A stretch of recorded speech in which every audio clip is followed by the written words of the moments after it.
on that note, I'm going to introduce Seth. I'm going to introduce Seth to the mix. Natalie's happy. Okay, so this whole thing came through Seth, y'all, and this came through in the bath the other night, or the other morning, I mean. And this is the setup for the Multiverse Masterclass right here. Close your eyes and listen like an orchestra. This is called the video game analogy. Imagine, if you will, that all of life and the entire universe was nothing more than a holographic video game with haptic feedback. Now, this game, like all games, is comprised of nothing but arbitrary constructs and boundaries designed for one purpose and one purpose only: to keep your attention and give you some form of pleasure. The boundaries are there to hold your focus within the game world, and the constructs are there to give you something to play with, something to reach for, something to struggle with. What you do with these constructs is up to you. Now, look within the code of that game and search for the meaning of this game. Search through all the software and even the hardware for meaning. We said before, the purpose of the game was solely to give you pleasure. So now go look for where the pleasure is stored in the code or hardware. Can you find any pleasure in these algorithms, or in the circuitry, or transistors? Can you find any joy or courage or excitement in these inert systems? So then, where does the joy and excitement and meaning we experience really come from? Inside of you, of course. You create all meaning for yourself.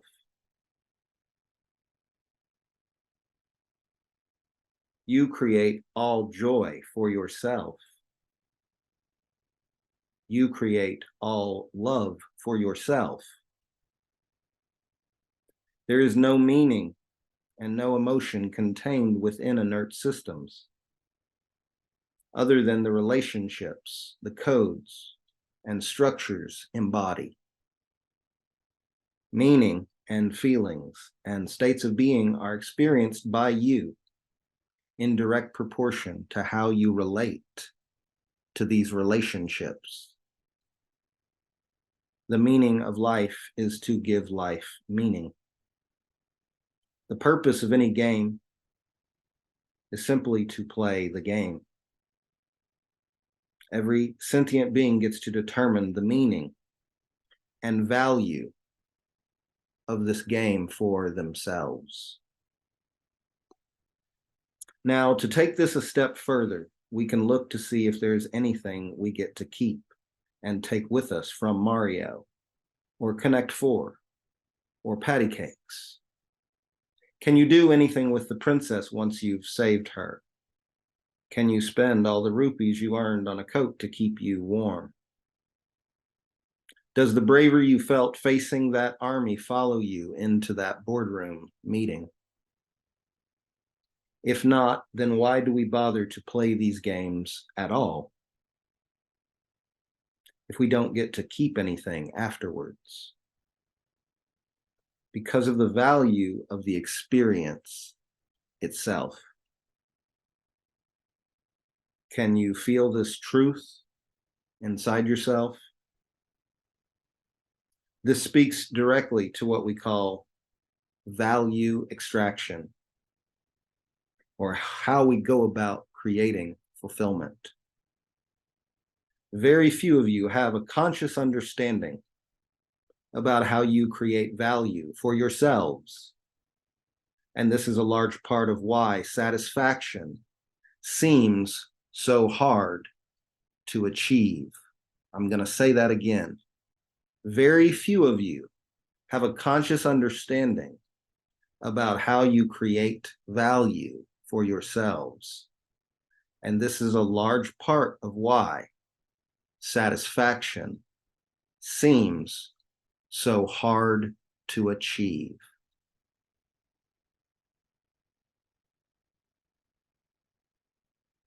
Thank you, Seth.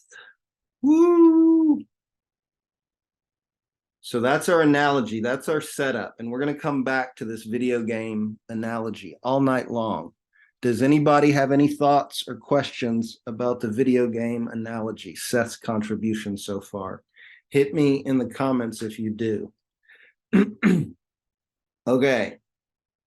Moving on. Moving on. So let's talk about the difference. The difference between linear and non-linear. Okay.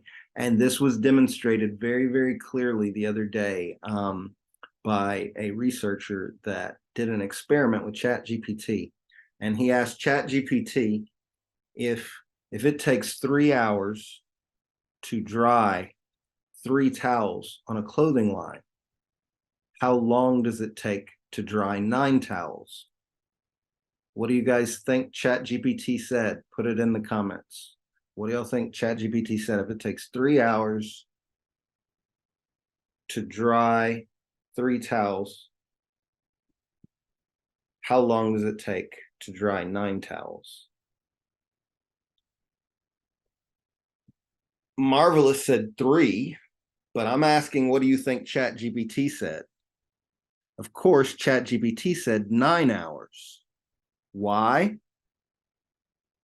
It's an algorithm. It's an equation. It's a linear thinking process. And what you have to understand is that 98.9% of your time is spent like this, in linear thought processes. In a linear thought process, if it takes 3 hours to dry 3 towels, then of course it's got to take 9 hours to dry 9 towels. And what I want you all to understand is that that's not how it works in reality. And that's not how it works when things are non-linear. In a linear world, there's only so much space on that line, okay? But they never told ChatGPT how long the line is, and ChatGPT didn't ask. So the answer is, it doesn't take any more time to dry 9 towels than it does 3, because they can all dry simultaneously. Do you guys feel that? Do you feel the importance of that? That linear has to happen in time, one thing and then the next. And that's a very kludgy way of moving energy. It's very slow. It's very clunky. In non-linear experience, many things can happen simultaneously at the same time. And the easiest way to get your head around it is artificial intelligence, is these simulations that they run, which those simulations are exactly equivalent to what we're going to be talking about tonight. It's what Seth calls probable selves, write that one down, and probable realities. Probable selves and probable realities. It's the exact same thing to what an AI would consider a simulation. And they run these simulations over and over and over and over and over.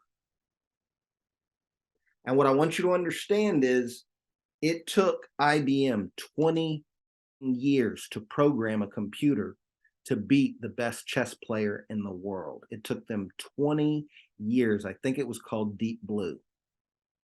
Google came along with DeepMind or whatever it is they call it. And they didn't even teach this thing how to play chess. They let it play itself. All they did was they gave it the rules. And this thing played itself 8 trillion gazillion times in like 8 days. And it could beat any human being in the world in 8 days, okay? It's because it is running simulations simultaneously. Well, you all know the oldest spiritual trope in the book, right?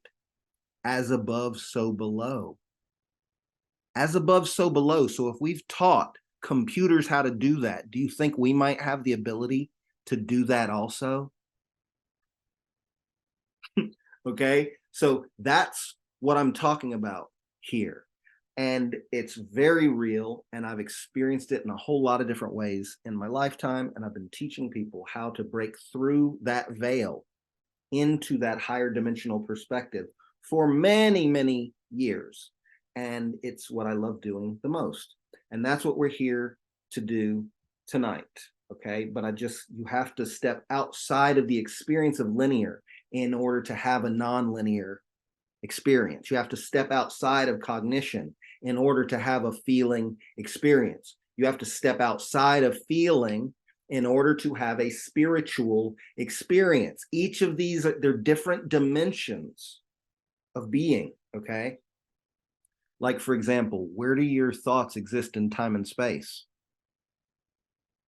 They don't. Your thoughts aren't beholden to time and space, right? Nothing can move faster than light. But guess what? My mind can go to the sun like that. That's, millions or billions of miles, and I'm there like that, right?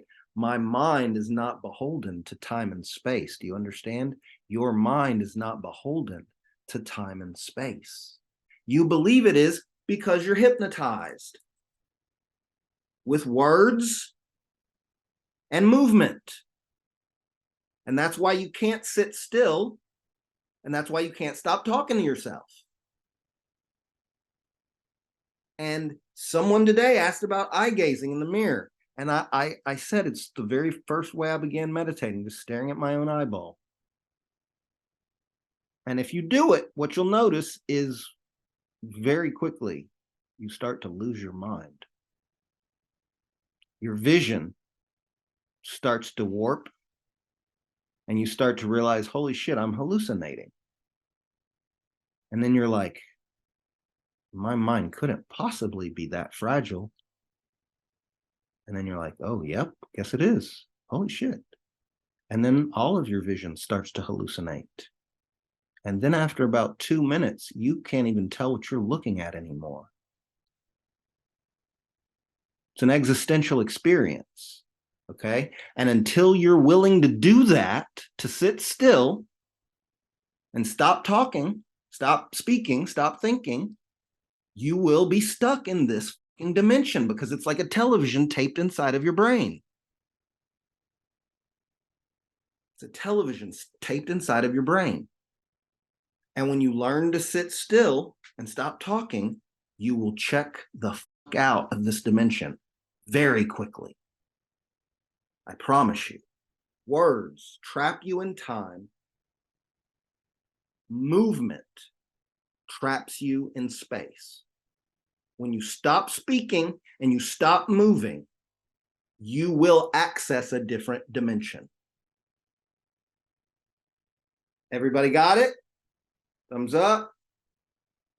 Sorry for the tough love. I used to be a personal trainer and a soccer coach. It comes out sometimes.